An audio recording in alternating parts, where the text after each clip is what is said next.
Selamat siang teman-teman semuanya, kembali lagi di podcast episode kedua ya, di mana kemarin di episode pertama kami sudah membahas terkait dengan penerapan berakhlakologi. Nah, hari ini di episode kedua kita akan membahas penerapan berakhlakologi yang dilakukan oleh tokoh panutan masing-masing.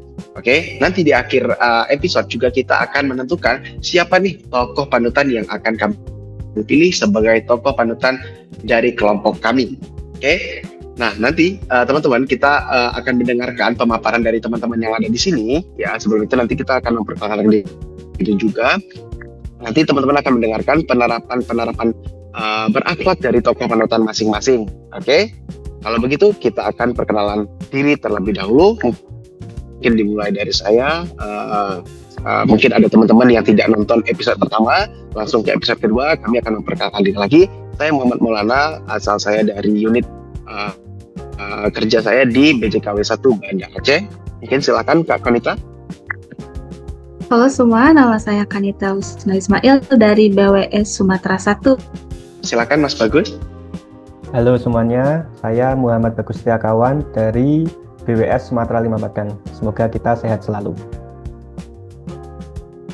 Silakan, sehat selalu. Silakan Kak Tika, boleh memperkenalkan dirinya. Terima kasih Bang Maul. Perkenalkan, nama saya Swastika Nusantari. Saya dari unit kerja BBWS Sumatera 2 Medan. Salam kenal. Oke, yang terakhir ada teman kita Kak Mailanda. Silakan Kak. Halo semuanya, perkenalkan nama saya Mailanda. Saya dari BPBPK Kepulauan. Oke teman-teman, terima kasih atas perkenalannya ya. Nah, setelah perkenalan tadi seperti saya sebutkan, kita akan membahas tokoh panutan masing-masing dan penerapan berakhlak dari tokoh panutan ini. Oke, kita akan mulai terlebih dahulu dari Kak Swastika. Di sini saya lihat Kak Swastika akan membahas terkait dengan Jenderal Hogeng. Benar Kak Swastika ya? Benar Bang Maul. Mantan Kapolri. Oke, kalau begitu Oh, mantan Kapolri ini ya. Oke, Iya, boleh silakan benar. Kak Tika. Cukup menarik sepertinya. Silakan Kak. Terima kasih atas waktunya Bang Maul. Jadi untuk topik kali ini tuh kita kan diminta untuk memilih tokoh panutan yang menerapkan alakologi ya. Untuk ini saya memilih Jenderal Hogeng sebagai tokoh panutan saya. Jadi Jenderal Hogeng ini pernah menjabat sebagai Kepala Kepolisian Republik Indonesia di tahun 1968. Jadi selama masa kepemimpinannya, beliau itu melakukan berbagai reformasi untuk memberantas korupsi di kepolisian. Jadi ini kan bukan tugas yang mudah ya, tapi beliau itu punya keberanian sama ketegasan.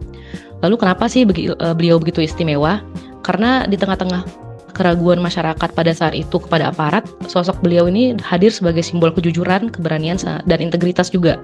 Jadi beliau itu salah satu figur yang sangat dihormati di sejarah bangsa di bidang kepolisian. Jadi saya yakin kita semua itu bisa belajar banyak dari beliau selama mengimplementasikan nilai berakhlak. Jadi dari berakhlak ini, yang pertama itu adalah berorientasi pelayanan. Jadi Pak Hogeng ini memandang jabatannya itu sebagai sarana untuk melayani dan bukan untuk dilayani. Ia itu berkomitmen untuk memastikan masyarakatnya itu mendapatkan layanan terbaik, yaitu bebas dari pungutan liar dan praktik korupsi lainnya. Itu yang pertama. Lalu untuk akuntabel, beliau itu pernah yang namanya cerita itu tentang istri beliau ini punya toko karangan bunga, tapi beliau itu sampai meminta istrinya itu menutup toko karangan bunga istrinya karena dari itu aja bisa memasukkan celah untuk korupsi. Jadi mungkin ada beberapa pihak yang punya konflik kepentingan, itu bisa aja kayak memesan karangan bunga tuh di toko istrinya itu. Jadi seperti itu untuk akuntabel. Jadi dia tuh nggak mau ada celah sedikit pun yang bisa disalahgunakan, apalagi sampai menimbulkan konflik kepentingan. Lalu untuk ketiga itu ada kompeten. Keberanian beliau itu dalam mengambil keputusan tuh yang sulit itu ketika berhadapan dengan pihak-pihak yang berkuasa, yaitu membuktikan bahwa ia adalah pemimpin yang profesional dan cakap. Lalu Hogeng juga tidak berkompromi dengan integritas dan itulah yang membuat ia kompeten. Lalu selain itu ada yang harmonis, itu meskipun beliau itu tegas, Jenderal Hogeng itu membangun timnya itu solid dan loyal. Dan loyalitas itu bukan karena takut, tapi karena hormat terhadap beliau. Ia juga menciptakan lingkungan kerja yang positif dan harmonis, di mana anggotanya itu merasa mereka itu selalu dihargai dan termotivasi untuk berbuat baik. Lalu setelah itu ada loyal. Jenderal Hogang itu sangat loyal kepada negara dan rakyatnya. Ia bahkan rela melepaskan jabatannya sebagai Kapolri pada saat itu karena nggak mau berkompromi dengan praktik-praktik korupsi yang merugikan. Pada saat itu beliau itu mundur karena dia itu berhadapan dengan kasus korupsi penyelundupan mobil.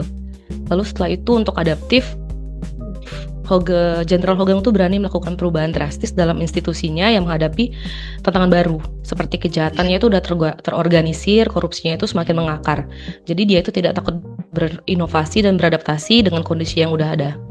Lalu setelah itu yang terakhir ada kolaboratif. Jenderal Hogang ini nggak bekerja sendirian. Dia mengumpulkan para perwira muda yang memiliki idealisme serupa untuk membantunya dalam reformasi. Jadi beliau tuh percaya di perubahan besar itu hanya bisa tercapai melalui kerja sama tim.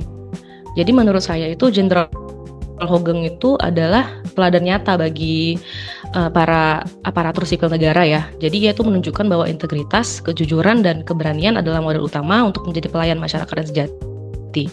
Jadi di tengah tantangan dan godaan, kita itu harus kembali ke nilai-nilai di mana core values itu diterapkan, yaitu berakhlak itu sendiri. Begitu, Mas Bang Maul, terima kasih. Terima kasih juga Kak Tika. Keren banget ya teman-teman kisah dari Jenderal Hogang ini sendiri, di mana melalui pemaparan dari Kak Tika tadi kita jadi terenyuh ya sebagai ASN ini bahwa untuk menjadi seorang ASN yang berintegritas dan menerapkan implementasi core values-nya itu seperti ini gitu ya. Wah, cukup menarik ya teman-teman.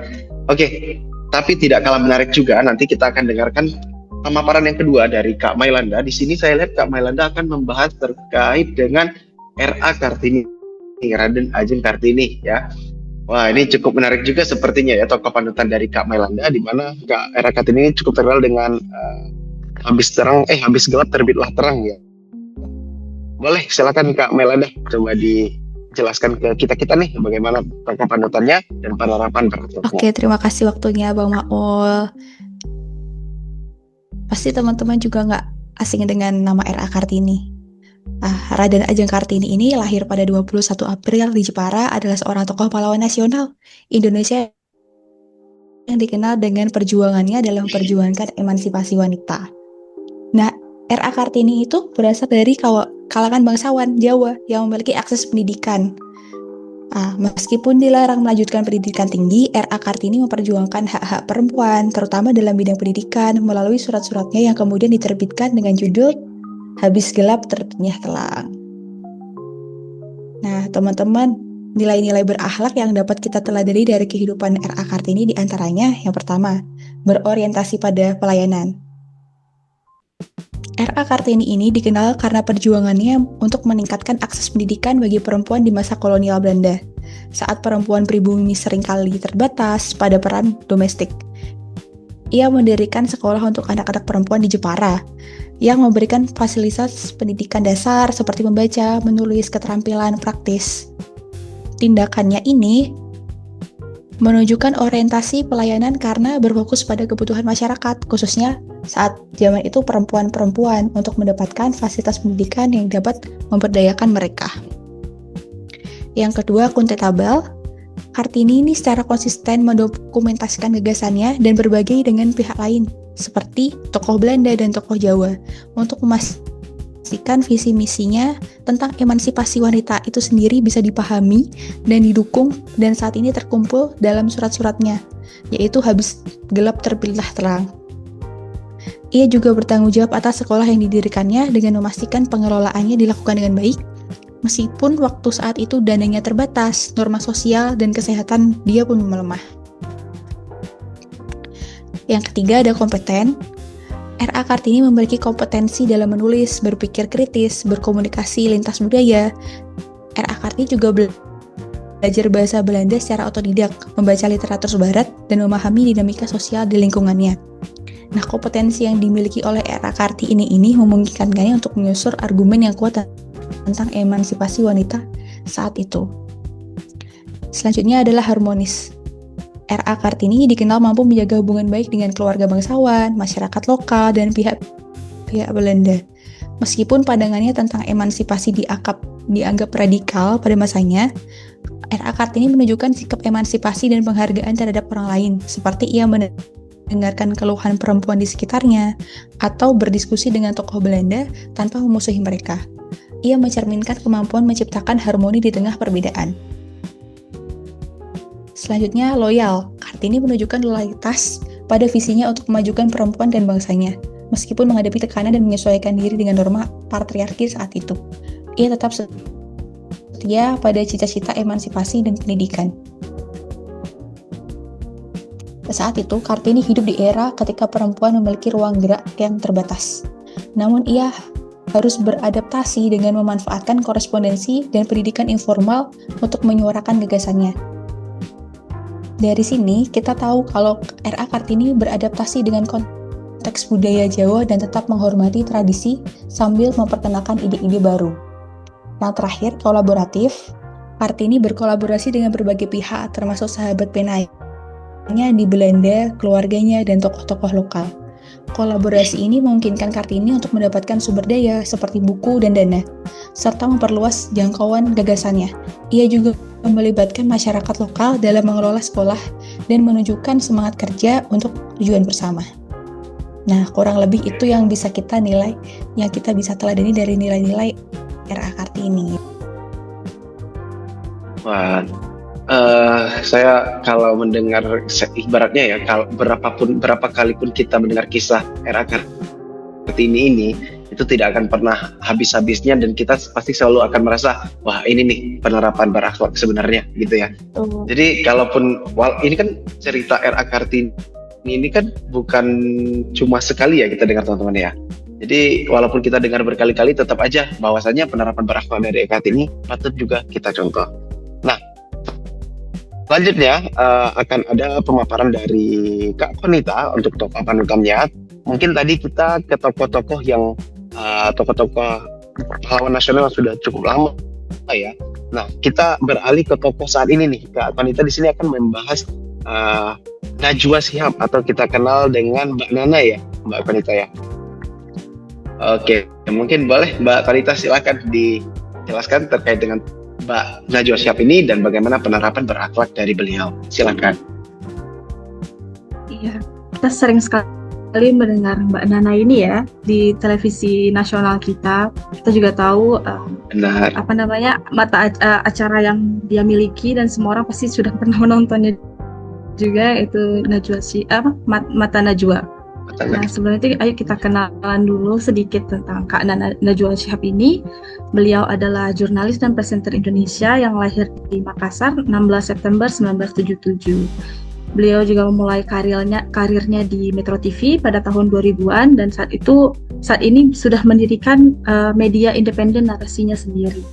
Nah, salah satu yang kita kenal pastinya Mata Najwa dan juga beberapa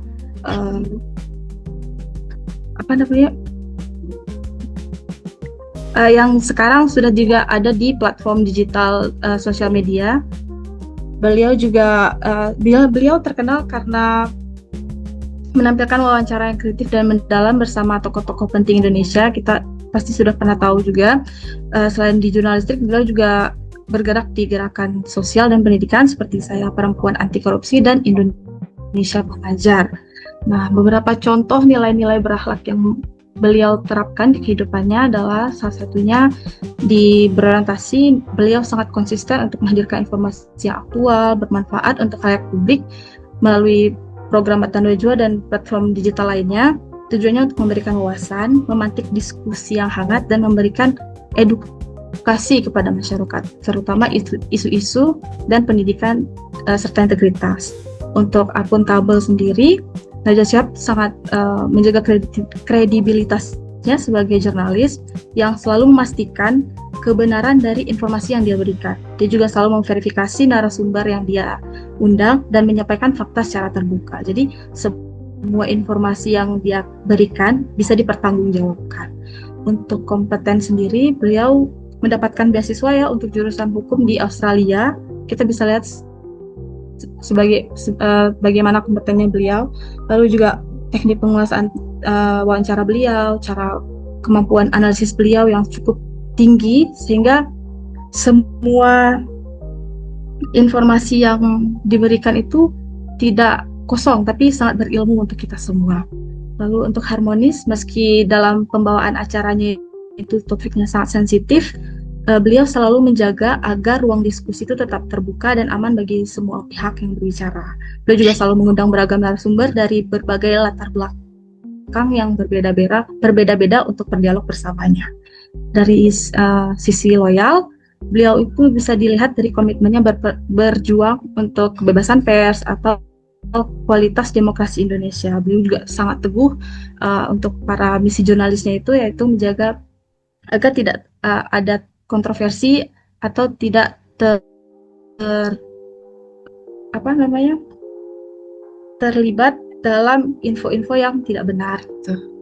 Bagian adaptifnya beliau tuh karena kita tahu sendiri ya, karena perkembang zaman televisi tidak semua orang tonton lagi. Semua orang sudah beralih ke media digital lainnya seperti YouTube, Instagram atau TikTok. Jadi beliau melebarkan sayapnya di dunia platform YouTube dan Instagram serta podcast juga, agar semua orang bisa menonton acaranya dan bisa mendapatkan ilmu sama untuk setara untuk semua masyarakat di Indonesia. Untuk kolaboratif, Najwa Shihab sendiri bekerja sama dengan banyak organisasi, contohnya organisasi pendidikan, komunitas dan gerakan sosial seperti Gerakan Indonesia Mengajar dan Saya Perempuan Anti Korupsi. Itu juga membuktikan kemampuannya membangun jaringan dengan orang lain untuk tujuan bersama. Begitu mungkin dari saya untuk menjelaskan tentang Mbak Nana ini. Terima kasih atas penjelasan Mbak Kanita ya terkait dengan Mbak Nana, bagaimana Mbak Nana di masa yang sekarang, di masa di mana media itu semakin besar, tapi bagaimana dia menggunakan media itu juga harus menjadi panutan kita ya dalam mengimplementasikan berakhlak. Nah, selanjutnya mungkin akan saya yang menjelaskan teman-teman. Mungkin tadi kita kembali ke tokoh masa sekarang kita akan balik lagi ke tokoh zaman dahulu nih. Nah, saya akan menjelaskan terkait dengan tokoh panutan saya, yaitu ada Teuku Daud Bereh. Nah, Teuku Daud Bereh ini teman-teman sebenarnya adalah tokoh ulama ya, bisa dikatakan dia ulama. Dia juga pejuang zaman dulu ketika masa kemerdekaan kita, dan dia juga adalah pemimpin masyarakat Aceh yang dikenal gigih memperjuangkan keadilan dan kedaulatan rakyat. Nah, beliau juga pernah menjabat sebagai gubernur Aceh ya, serta merupakan tokoh yang berpengaruh juga dalam pemberontakan DITII. Nah, terlepas dari kiprah kontroversialnya, beliau juga dihormati dan dikenal sebagai ulama besar, pemimpin yang berkarisma, dan juga sosok yang memiliki komitmen untuk perjuangan rakyatnya.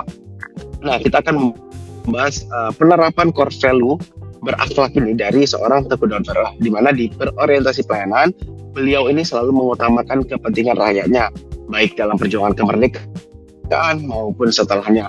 Ia juga dikenal dekat dengan masyarakat untuk memberi solusi terhadap persoalan ekonomi, sosial, dan agama.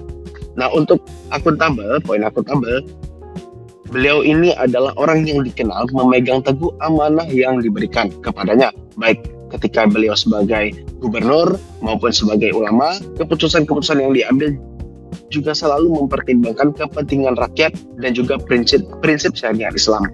Karena wilayah Aceh ini terkenal juga ya dengan syariat Islamnya, teman-teman. Nah, untuk kompeten, beliau tidak usah diragukan lagi. Beliau memiliki wawasan yang cukup luas di bidang agama maupun strategi militer. Beliau juga dikenal dengan kemampuannya untuk berdiplomasi, ya, karena beliau juga sering berdiplomasi antara pemerintah pusat maupun tokoh daerah pada masa beliau memimpin dulu. Untuk poin harmonis, beliau mengupayakan kerukunan antar sesama pejuang dan masyarakat, serta juga beliau sangat berusaha untuk menghindari perpecahan internal. Nah, untuk poin loyal, kesetiaan beliau itu tidak usah diragukan lagi, baik itu kepada agama, tanah air, dan rakyat Aceh itu sangat tinggi. Meskipun beliau harus menghadapi resiko besar, termasuk tekanan dari pemerintah pusat saat itu. Untuk poin adaptif, ya, beliau itu kan pernah memimpin perang ya, memimpin pasukan perang. Beliau menyesuaikan strategi perjuangan yang sesuai dengan situasi politik dan keamanan saat itu. termasuk saat memutuskan berdamai ataupun saat beliau harus berbaur dengan masyarakat. Beliau mempunyai strategi yang cukup adaptif yang bisa diterapkan pada saat-saat tertentu. Nah, untuk poin kolaboratif, beliau itu cukup sering menjalin kerjasama dengan berbagai pihak, teman-teman, termasuk tokoh masyarakat, pemimpin adat, dan ulama-ulama di Aceh walaupun di wilayah lainnya. Nah, demikian mungkin yang dapat saya sampaikan terkait dengan tokoh panutan saya, yaitu Teuku Daud Ber-E, dan penerapan nilai-nilai berakhlak dari beliau yang bisa kita teladani. Nah, selanjutnya kita akan masuk ke teman kita selanjutnya. Yang terakhir ada Mas Bagus Setiakawan ya. Dimana di sini saya lihat Mas Bagus akan membahas tentang Cak Nun ya, ulama yang cukup dikenal masyarakat Tanah Jawa ini ya. Boleh, silakan Mas Bagus disampaikan bagaimana penerapan berakhlak dan dari tokoh panutan Mas Bagus ini. Silakan Mas.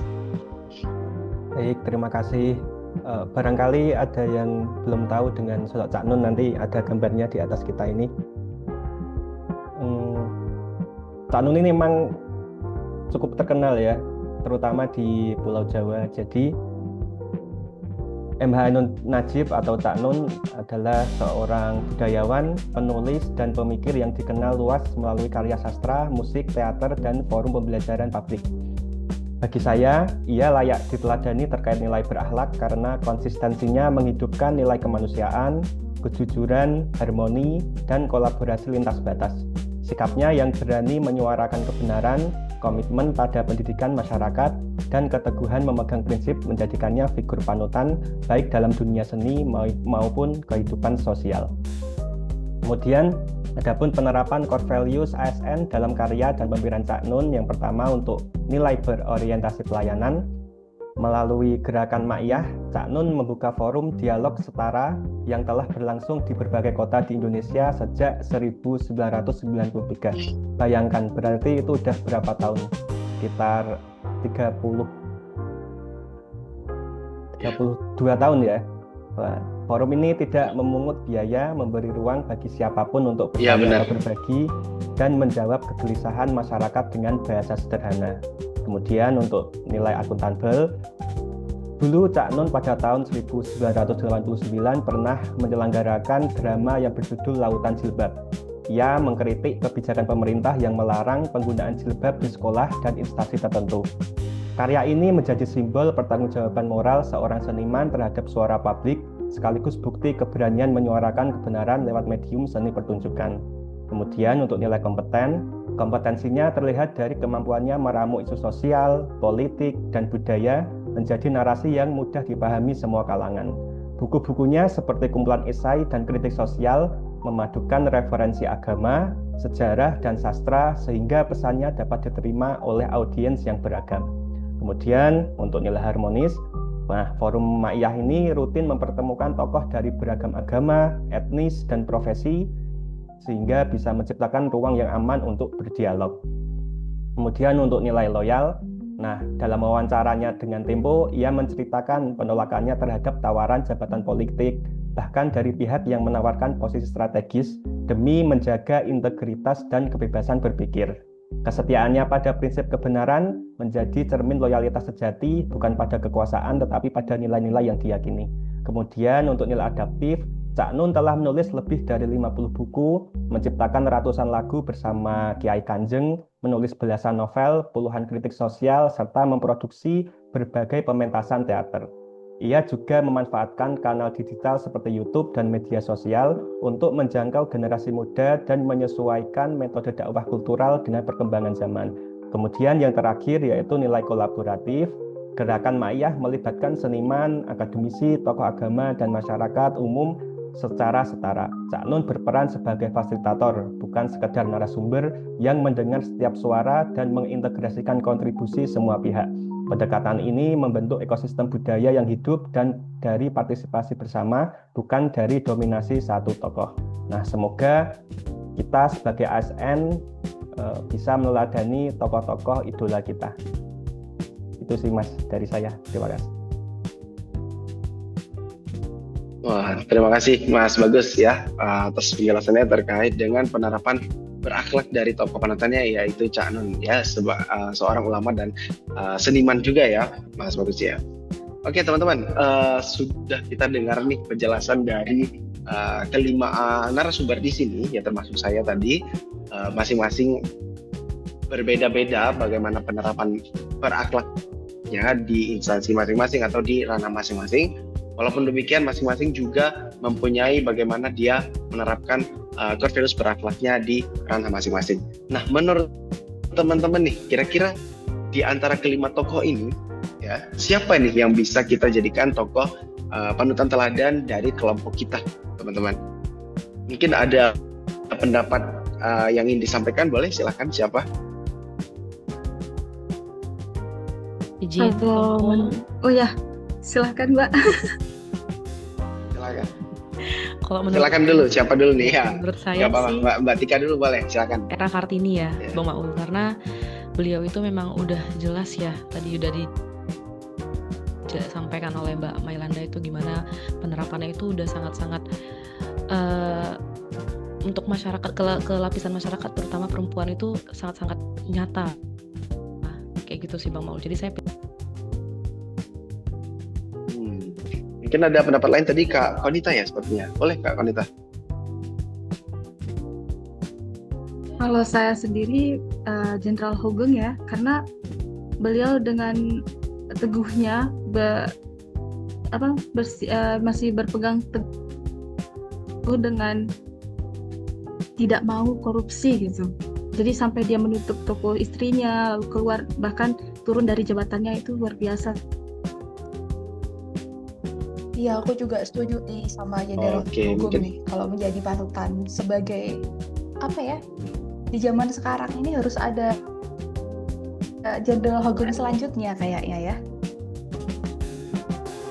Ya saya juga cukup setuju ya, karena kenapa sih? Karena Jenderal Hugeng ini walaupun di instansi yang serba bisa ya kalau istilah saya, tapi beliau bisa nih tetap berintegritas ya. Makanya seperti Kak Melanda bilang, butuh Jenderal Hugeng baru nih kayaknya. Mungkin ada pendapat lain teman-teman?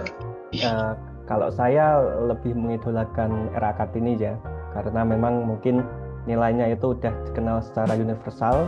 Kalau dia itu memperjuangkan emansipasi wanita, dan juga dia udah terkenal sebagai pahlawan nasional juga sih. Jadi saya mengidolakan era Kartini. Tapi ngomong-ngomong, Wah ini era cukup. Kartini masih terasa sampai sekarang ya. Emansipasi wanitanya tuh vibes-nya tuh masih terasa. Perjuangannya sebagai kita wanita-wanita tuh kayak terinspirasi. Oh, aku tuh harus memperjuangkan selanjutnya emansipasi wanita dari era Kartini nih. Gimana kalau teman-teman? Bener sih, tokoh emansipasi wanita Indonesia sih ya, memang perintisnya ya. Gak tahu nih bagaimana teman-teman, ada pendapat lain terkait dengan tokoh panutannya nih, karena ada sebagian tim ini mendukung Jenderal Hugeng, sebagian lagi ada yang fokus dengan Mbak Era Kartini.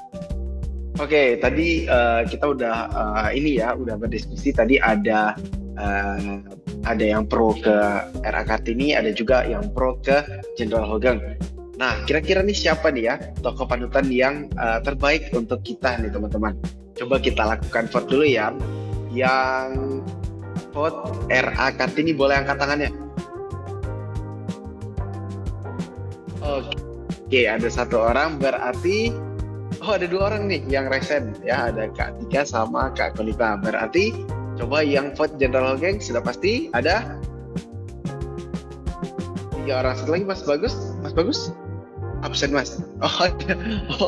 Agak nge-lag, sorry. Berarti 3 orang ya Jenderal Hugeng. Oke, berarti fix ya untuk tokoh panutan dari kami kelompok 5 ya, dari pada materi hari ini itu kita adalah fix tokoh panutannya itulah Jenderal Hugeng. Nah, mungkin dari teman masing-masing, mungkin dari perorangan ya, boleh nih sedikit aja diceritakan ataupun dikasih kata-kata kenapa menurut kalian Jenderal Hugeng adalah tokoh panutan yang pantas menjadi tokoh panutan penerapan berakhlak saat ini. Mungkin dari Kak Mailanda terlebih dahulu dari pojok. Iya, pasti. Silakan Kak. punya Abang Maul.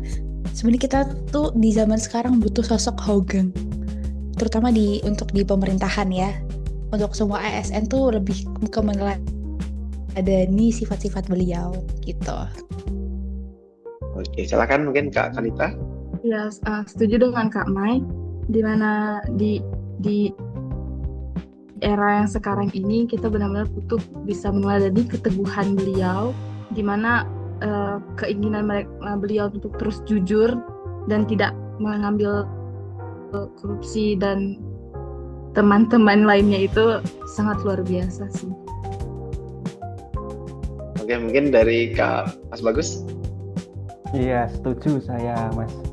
Kalau sedih juga ya kalau kita sebagai rakyat tuh kehilangan sosok-sosok Hougang di masa kini. Jalan rusak, gedung gampang rusak juga karena korupsi. Itu emang perlu sosok-sosok Hougang di masa kini. Benar banget. Nah, kalau dari Kak Tika sendiri nih sebagai tokoh panutannya Jenderal Hougang juga nih. Oke, terima kasih Bang Maul. Karena memang saya mengambil Pak Hougang ini sebagai tokoh panutan saya karena beliau itu memang sosok yang sangat berintegritas dan kejujurannya itu sangat harusnya tuh kita teladani. Karena sebagai insan PU sendiri, menteri kita sendiri udah ada bersabda ya, kalau misalnya integritas kita itu memang harus dijaga karena yang melihat kita itu adalah ya Tuhan sendiri kayak gitu. Gitu sih. Benar sekali ya. Kita sebagai insan PU integritas minimal 4 ya, tapi kalau lebih bagus 5. Nah, 5 itu kayak Jenderal Hougang nih. Mungkin teman-teman ada yang kemarin nilai integritasnya 5, mungkin itu calon-calon Jenderal Hougang selanjutnya. Oke, demikian teman-teman pembahasan kami ya, dari mulai menjelaskan tokoh masing-masing, tokoh panutan masing-masing, sampai kita menentukan nih siapa sebenarnya sosok tokoh panutan yang harus ada saat ini. Tadi kita sepakat yaitu adalah Jenderal Hougang. Kita butuh Hougang di masa kini ya. Tapi terlepas dari itu teman-teman, kata-kata terakhir dari saya, walaupun ada tokoh panutan se-Indonesia, tapi saya berharap teman-teman di sini maupun pemirsa bisa menjadi tokoh penerapan berakhlak di lingkungan sekitarnya ataupun di tempat kerja masing-masing ya. Tidak harus menjadi panutan semua orang, tapi menjadi panutan orang terdekat adalah hal yang baik juga kita lakukan. Terima kasih semuanya. Sampai jumpa di episode selanjutnya. Saya Maulana, saya pamit dulu. Terima kasih. Terima kasih. Terima kasih Bang Maul, terima kasih semuanya. Terima kasih semua.